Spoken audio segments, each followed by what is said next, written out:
Now, NDE Radio, a weekly exploration of near-death experiences and similar encounters with the other side. Now, here's your host, Lee Witting. Welcome to NDE Radio with Lee Witting. Whether you're listening on TalkZone, by podcast, through the archives of our ad-free shows on our YouTube channel, or connected through the incredible content of our Facebook page. When our guest today, Patty Wheeler, taught third graders in a parochial school, she shared her stories of visions and miracles with her students until the principal told her to stop, that no one could see God. So after 38 years of teaching third grade, Patricia Wheeler and her husband retired to Southwest Arizona. An animal lover at heart, she saw the needs of the lost and homeless dogs in her community and raised funds through the sale of her award-winning artwork to build a much-needed animal shelter. Fortunately, her stories now have a wider audience as well, since the Holy Spirit told her to write her book, Beyond the Natural, recorded her own audio version, and has been on NDE Radio to share her experiences with our audience. Last week's show was an encore interview with Patty, and this week's show will bring us all up to date. Patty, welcome back to NDE Radio. Thank you for inviting me, Lee. This is great. Yes, it's good to have you back. I listened to your previous show and thought, this is excellent. We really have to do an encore presentation. So, but give us some of your, I know you've got lots of stories. Tell us some of the things that we didn't do the last time. All right. I want to start with a story that happened. I believe I was 16 years old, possibly 17. I was Catholic at the time, and I had gone to church with my parents that morning on a Sunday. And later in the day, I decided to go back because a priest that I really liked a lot and considered like a brother was going to be saying Mass, and I wanted to talk to him. So I went to Mass again later that night, but I didn't tell my parents where I was going. And after church, this priest was very popular, so everybody just surrounded him. I figured, what the heck? And so I went out to my car. Well, my car is parked on an incline. That's how the parking lot was. Next to my car, a woman just put a baby in a car seat in the front seat because that's how it was in those days. Her car was a stick shift. And while she was talking to someone outside her car, this baby pulled on the stick shift knob and put it in neutral. Ooh. And all of a sudden, that car's going backward. And it's picking up speed, and I'm running after it. The woman's running after it. I don't know who else, not too many people there at the time. And all of a sudden, she opens the door and put one foot into her car to get in, but her stationary foot got hit down by the car, and she ended up underneath the car, and I'm watching her. She ended up flipping 3 different times, and each time the same thing happened. I saw the steering wheel turn, the back car wheel went over her leg, her torso, her head, and then she was back spinning again. So after 3 times of this happening, this man came out of nowhere. I swear it had to be an angel. He was like Superman. He came up behind this moving car, and he put his hands on the bumper and leaned toward the car and stopped that car. I reached in and put the car in park. This car is still on the woman's leg. I could do nothing about that. I took the baby out, handed it off to somebody, and it scared me so badly. I went and crawled up onto the trunk of my car just to sit and cry. And all of a sudden, here comes this little tiny guy, 5, 6, 7, I don't know how old he was, just this little guy. He didn't have a mom or a dad with him. He climbs up on the trunk of my car, which, thinking back about it, how did he do that when he was so small? He crawls up, he puts his arm around me, and he says, "Don't worry, it'll be okay." Just about then, here comes my mom. She comes driving in the driveway of the church. She sees that the aid car had already come, put this white sheet even over the head of this woman who actually was alive. She drives in and she sees that. She thinks it's me. She turns and looks and sees me sitting on the trunk of my car with this little tiny guy. I mean, it was scary for her. And when I saw her, I just said, Mom, how did you know where I was? And she said, I was in the kitchen and I knew something just happened to you. And I just drove right to you. And I said, well, how did you know I was at church? And she said, I didn't know. I just drove to you. So that was great. A good connection to Mom. Yes. So your openness is possibly inherited. Oh, yeah. Yeah. Wow. All right. So I want to tell you the story that I told you, Lee, yesterday. I got married to a guy named Bob. And when we were still young, we went on a river rafting trip with 2 other people. And the river rafting trip was where we tied 4 inner tubes together, big tires. And Bob and John were going to have just sticks, and we were going to do the Tom Sawyer thing going down a river because there was like a community float. So we had gotten together with a bunch of people I didn't know. And I see all these people, children, adults, everything.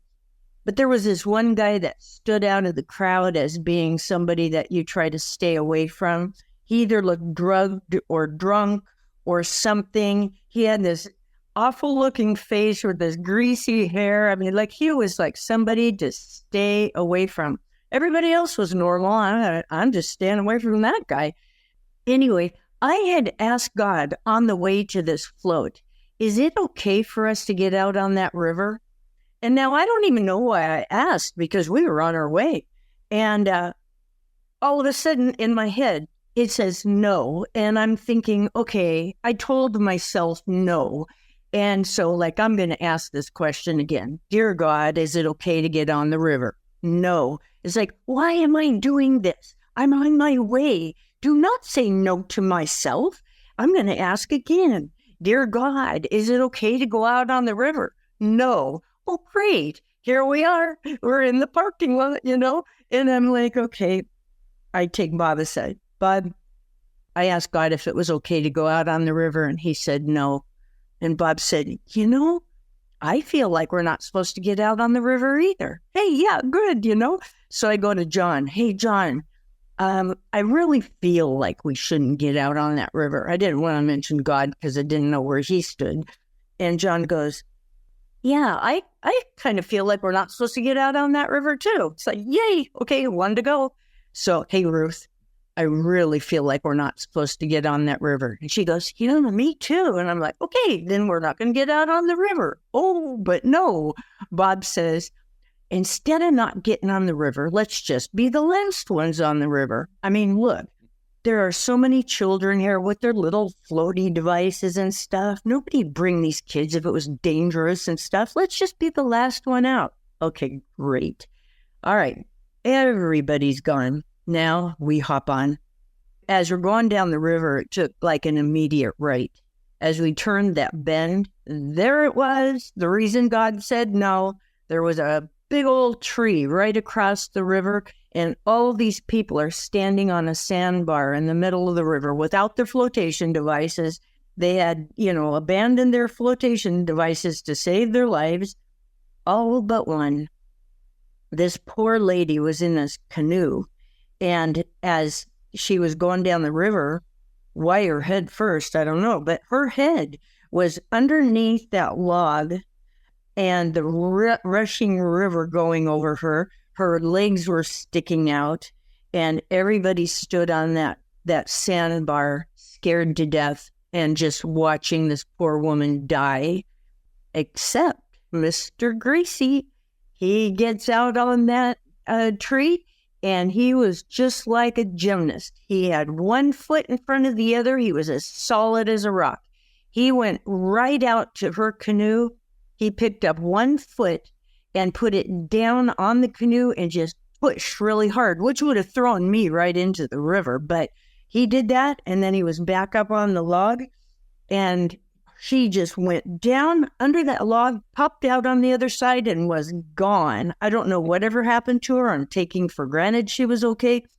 He walked off that log, and I just thought, my word, I am never going to judge anybody by their cover again. I mean, like, this was the last person I would have thought God was going to use to help that poor woman. And you know what? God uses even the people I deem unfit. And like, I should not be the judge. So that was that. Wow. Next, I want to tell you about Bob's mom, and then I'm going to tell you about my own mother. Bob's mom apparently got really sick. I don't even remember why. She was kind of old, but not horribly old. But we got a phone call from one of Bob's sisters that says, Mom's in the hospital and she's going to die. Come on. And Bob says, well, we'll go to work tomorrow and we'll come after work. I'm like, oh, I think not. We're going now, you know. So off we went to the hospital. Now, this is a woman that told me back in the day, do not talk about Jesus. That's a personal matter, and you don't talk about him. Well, I had talked to Bob about him, and Bob's answer was, that's a personal matter. We don't talk about him. I said, Bob, what do you know about God? I know it's a personal matter, and you don't talk about him. It's like, what? That's what you know? Okay, I've had to work on him. But Bob's mom, on the other hand, she's laying there dying with the information that God is a personal matter and you don't talk about him. I'm like, dear Lord, we need to get in there and talk to this woman before she dies. I mean, this is on the edge here. So I said inside my head to God, Lord, if you want me to talk to her, you have to get everybody else out of this room. And just then everybody walked out of the room. I'm like, what the heck? You know? And what happened was a doctor just walked by and everybody wanted to talk to the doctor. So they all walked out of the room, which gave me my chance. So I said to her, first of all, I just want to know, do you know that you're dying? She shook her head no. She couldn't even talk because she had a tube down her throat. And it's like, why do people not tell the dying that they're dying? How unfair is that? You know, anyway, well, I won't get off on that. So anyway, I said to her, I just want you to know this one thing. When you die, you are going to see a tunnel. And at the end of that tunnel will be a light. And that's Jesus. And he will forgive everything. That's all I said to her. And then everybody walked back in. So I knew that was all I was supposed to say to this woman. I bet she had 5 breaths and then she was gone. Wow. Yeah, I had my chance. Now, let me tell you about my mom. All right. My mom's birthday is Christmas Eve. On her 95th birthday, we all gathered at my sister's house, had a great Christmas and birthday for Mom, and she opened her presents and ate her cake and did all the Christmas stuff. I mean, it was fun. The only thing about her was that she had a hard time moving, so people just had to kind of lift her from a wheelchair, get her to sit in a chair and all that. But she was like sharp. So after that, I would say just days after that, my sister and I were playing cards with her, and we were playing a game that we had always played. Everybody knew it. And all of a sudden, my mom had new rules. And it's like, my sister's like, Mom, that's not how you play the game. I'm kicking her under the table. It's okay. We can play the game her way. It's all right, you know? So we play the game the new way. After that, then, I mean, she's just kept going downhill, like all within a week or two, until she went to sleep and she just stayed asleep. Okay? She didn't move. People had to move her, do everything for her. I forget how they fed her. But anyway, she just laid there. She was like out of it, right? Well, this one day I went to visit her. It was only just like mid-January. And I went to see her. My sister was there. And my niece, Stephanie, was there. My niece, we hired her at the very end to be a caregiver. We had regular caregivers, but at this point we had my niece.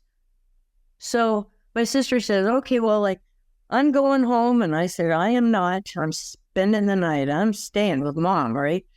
So my sister leaves. My niece Stephanie and I are in the room across from my mom. We had a baby monitor, so we're laying in the dark listening to my mom gurgle. Now, gurgle, I thought that it was because Stephanie gave her some liquid morphine to help her, a hospice kind of thing. But now I've heard about death rattle, and I think that's what I was hearing, but I didn't know what that was. But anyway, so we're laying in the dark listening to this gurgle, and all of a sudden I hear a chair move across the wooden floor in her room. It's like, what in the world? But I didn't say anything. I just laid there listening. And then either that same chair moved again or a second chair moved. It's like, oh, this is very odd. And then you could hear my mom's last breath. It was like, it was like, man, Stephanie and I are out of that bed and across the hall. I grabbed a hold of my mom. She was gone, right? She had been telling me, or saying to me, I'm 95 years old. I want to move to the other side. How come I'm still here?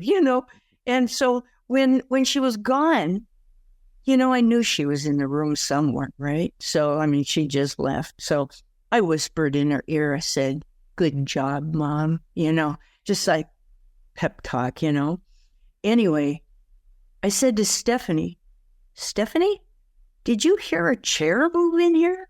And she said, you mean twice? Yeah, I guess that's a yes. So anyway, I called my niece that was in New Mexico, telling her about Grandma dying.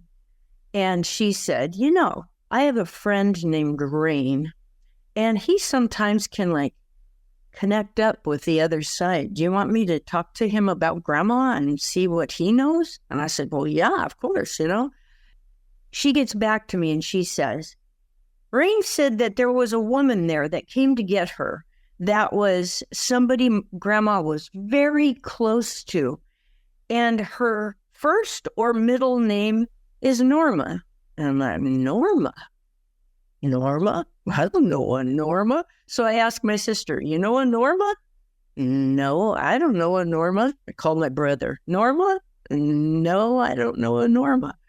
Well, that's really odd. Then it dawned on me. My oldest sister had been living with my mom in her older years, and my sister was always getting cancer. She had different cancers starting when she was 16. She would have a cancer, she would do treatment or surgery or whatever, and eventually at the age of 72, she finally died of cancer, lots of cancers, but she always would tease and say, just call me Abby Normal. I get cancers instead of flus and colds. So I'm thinking, Rain didn't hear Norma. He heard normal. Abby Normal. That's what he heard. Anyway, so apparently my sister came to get my mom, but I think my dad did too. Was her name Abby? No, her name was Judy. Oh. She just called herself Abby Normal. And you figured out from that. Oh, that's yeah. Pretty good detective work. Yeah, good detective.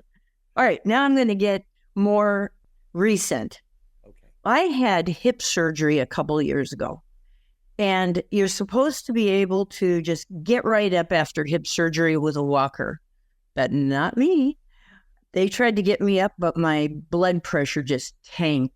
And they kept trying to get me up. Didn't work. Finally they said, you have to be hospitalized. Let's put you overnight. Okay, 3 days later, I still can't get up. I am just like a basket case in this bed. And so I'm sitting there playing on my phone because that was my entertainment. And it was plugged into this pole. Now, the pole was where you plug in, and it had a doctor's laptop and then the IV bag that was for me. So I unplugged my phone and dropped the cord, and off it goes to that pole. There it is, but I can't even get to it. So, my phone's charged. So whenever the next guy comes along, I'm going to ask them to move the pole closer to the bed. Well, just about then, I see this little guy standing outside my door, which is very odd because my door was at the end of a corridor or hallway thing. So anybody at my door isn't going, meandering because they're going to visit somebody else. They're there for me, right? So anyway, I say to this little guy, I say little, I'm 5'8". He was shorter than I was by probably a couple inches. But anyway, I said to him, excuse me, would you mind coming in here and moving that pole closer to my bed so I can get my phone cord? And he's like, oh, sure. He comes in and moves the pole and hands me my cord, and I plug in, and he looks at that pole and he says, what a mess. I look at it, I was thinking, what a mess. There's a plug-in, there's a laptop, and there's an IV bag. That you can't make a mess out of that, And he goes, I'm taking a picture of this and showing it to my boss. And I'm thinking, okay, whatever. And he takes his cell phone out, takes a picture of it, puts his cell phone into his pocket. And as he's walking away, he has this little tiny limp, and out the door he goes. Not long later, the nurse comes in. I said, who was that little guy that was just in here? And she's like, what little guy? I said, there was just this little guy. He came in and he moved the pole close to my bed and gave me my phone cord because I had asked him because I dropped my phone cord. She says, nobody's been in here. My desk is right outside your door. Nobody's been in or gone out. And I go, he was just here. I mean, like, you had to have just seen him. And she goes, well, I'll go ask people, but I tell you, nobody's been in here. And she goes out and she comes back and she goes, nobody has seen anybody. And she goes, oh, she had asked me, what does he look like? I said, well, he has like a tan hair and tan shirt and tan pants, and I think he had tan shoes. The only thing about him was he was kind of short and he had a little tiny limp. And she goes, no, nobody has any idea who that was. All right, so that evening, in comes a doctor, not my doctor, just a ward doctor. My doctor apparently took the night off or something, I don't know. This guy says to me, so, how come you're on a low-sodium diet? I said, basically not my choice.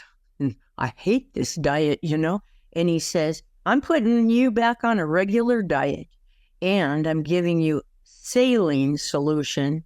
And I tell you, I was up and running that night because all I needed was salt. I needed to get my blood pressure back up. What a mess, huh? What do you think? Yeah. So I'm sure that guy who came in my room had to be an angel. Who else could it be? Now, here's the clincher. When I actually got up and walking, guess who had that tiny limp? I did. My doctor accidentally made my right leg a little bit too long. I have to put something in my left shoe to even me out. But that angel had my little limp. Like, what are the odds of that one? All right. So, you ready for more? Yes, please. Okay. So, when my husband and I lived in the condos here in our little hometown, we were in a one-bedroom condo. This condo was very cute, but very tiny. And my husband one time said, if you bring home a stamp, you better be mailing a letter. Because we didn't have room. So anyway, this one day I was laying on the bed and my husband was just right out there in the hallway adjusting the temperature. And he walks around the corner. There I am laying on the bed. And he goes, you're on the bed? Didn't you just walk by me into the bathroom? I said, no. And he goes, somebody did, and they touched me on the way by. And I said, holy cow, who do you think it was? And he went, Jesus? I said, very good choice. I don't know. It's up to you. I have no idea who that was. Then, because we live in Arizona, we get out of here when it's like 120 degrees because nobody can survive in that heat. So we go off, fishing in Nevada, and we were in our RV with our little dog. Our little dog weighs anywhere between 5 and 6 pounds, depending on the day. And she was staring at the top of our bathroom door in the RV. And it's like, we looked up there thinking, like maybe there's a spider up there or something. We're looking, what the heck? There's nothing up there. And I said to Bob, I've heard that sometimes animals can see spirits. And all of a sudden, my phone dinged and it said, "Go ahead, I'm listening." We looked at each other and I said, "Okay, Bob, just for the record here, sometimes my phone will say that." And he says, "You haven't had internet service for two weeks. It's not even, it's dead." And I went, "Oh, yeah."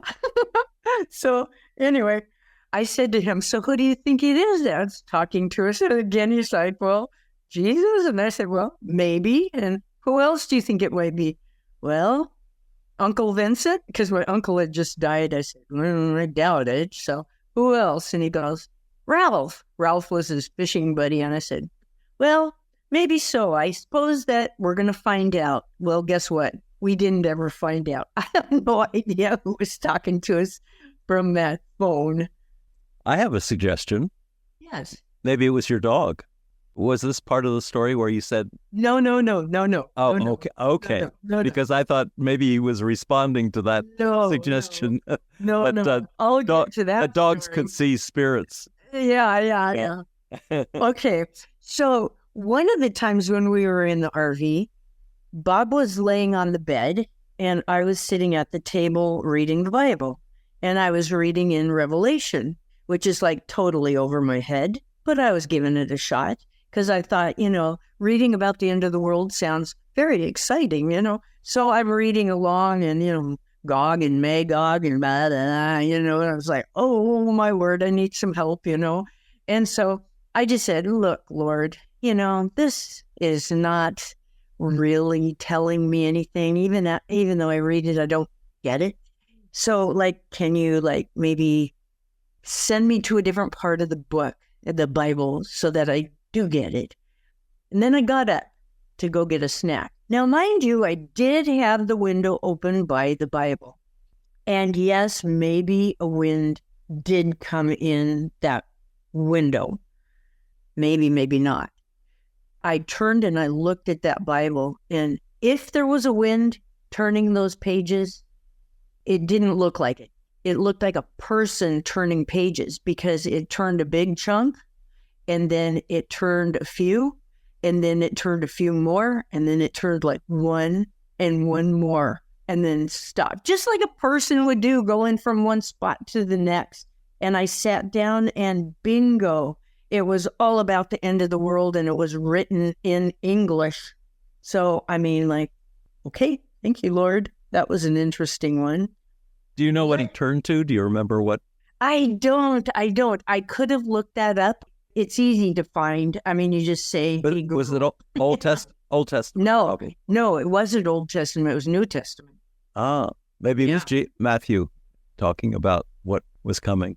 That's very possible, yes. No. Okay. So, anyway, I have a story to tell you about my little dog. I was doing my exercises for my hip after hip surgery, and one of them is to stand on one leg. So if you focus on one thing and don't vary your eyes, you can stand on one leg quite a long time. And I was doing a 3-minute stint. I was happy with myself. And I was looking at the clock across the kitchen from me, and behind me, I heard a thump. And I said, "Hey, Bob, did Sammy just fall or trip or something?" And he said, "Look." And I turned around, and there was my little dog, dead as a doornail, laying on the floor. Her tongue was sticking out. It was black and dark purple. Her eyes had a thick glaze over them, and she wasn't breathing. Now, she fell off the side of the couch, but I think she was dead before she fell off. I think that's why she fell off, is because she was dead. Anyway, I ran to her and I put her mouth and nose inside my mouth and started doing CPR, chest compressions, and giving her air. like I know what I'm doing, right? And eventually, one of my breaths went in and it felt like it hit a wall. And it was over. My dog is dead. And I love that dog. And so I started just praying from the bottom of my heart. Dear God, give her back. Please, Jesus, don't keep her. Sammy, come back. Please. I'm praying over her in tongues. I'm doing everything. God, please. And all of a sudden, her eye twitched and her tongue started going back and forth and it turned pink. And then the glaze came off her eyes and she started breathing. Oh, my word. I handed her to Bob. He put her on the couch and then he walked away into the bedroom because he needed to cry. He watched the resurrection. And this was the Sunday before Easter 2 years ago. Wow. And I felt like I watched the resurrection of Christ. I watched dead come alive. It was one of the most amazing things I've seen. That's a lovely Easter story for us right there. It is. But can I tell you one little story? Yes, of course. Since then, Sammy quit eating. She was very ill. And I took her to the vet 2 to 2.5 hours away because that was the best vet around. And the vet said she had type 2 kidney disease and she had 2 months to live. I took a look at Sammy and I thought, 2 hours maybe, 2 days max, 2 months in your dreams, right? And she was having seizures and everything. She was a mess. So I prayed over her. And to this day, I pray over her food before she eats, and I pray for her every day, and I thank God for healing her kidneys. This was November, December, January, February, March. This was 1 year and 4 months ago that she was diagnosed with stage 2 kidney disease and given 2 months to live. And she's with me today. Wow. Wow. Yeah. Well, if I ever get sick, I'm going to call you and ask you to pray. I would do that too. Good choice, Lee. Well, Patty, tell our listeners how they can get your book and find your website and see some of your amazing art. Well, I still haven't figured out how to get my artwork online, but if people are truly interested, I wouldn't even bother with Facebook. I would just go ahead and email me and we will do a direct contact. My email address, is that okay, Lee? Absolutely. Okay. It's FAED, which is the word deaf backwards, 4416 @gmail.com. And my book is called Beyond the Natural. And in there's a great story about me crashing a motorcycle and seeing the beings from the other side. Anyway, it's a great book. The Holy Spirit helped me write it. Beyond the Natural by Patricia Wheeler. And you have an audiobook too. Yes, my audio. Okay, my book is on Amazon. My audio book is on Audible.